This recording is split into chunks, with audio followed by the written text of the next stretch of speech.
हो चस्मिसको पेपर जो चाहिँ टिभी मात्रै हेरिराख्थ्यो। प्रश्न number 1, who is the greatest scientist of the world? Answer doctor झट्का।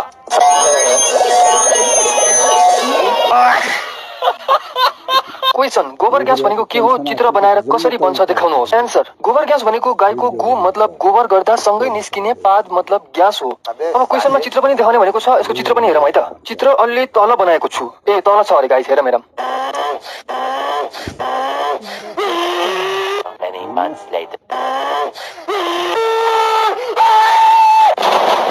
अब यसको फिगर हेर्नुहोस्, एउटा गाडी छ जसले हगिरहेको छ, सँगसँगै पादिरहेको छ, मतलब कि गोबर र ग्यास निकालिरहेको छ।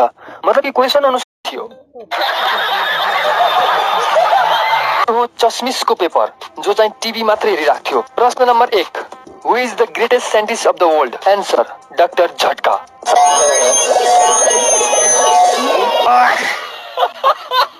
क्वेशन, गोबर ग्यास भनेको के हो? चित्र बनाएर कसरी बन्छ देखाउनुहोस्। एन्सर, गोबर ग्यास भनेको गाईको गु मतलब गोबर गर्दा सँगै निस्किने पाद मतलब ग्यास हो। अब क्वेशनमा चित्र पनि देखाउने भनेको छ, यसको चित्र पनि हेरौँ है त। चित्र अलि तल बनाएको छु। ए तल छ अरे गाइस, हेर मेरा।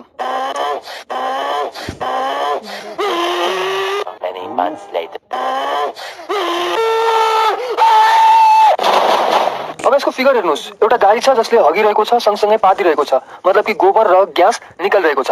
मतलब कि क्वेशन अनुसार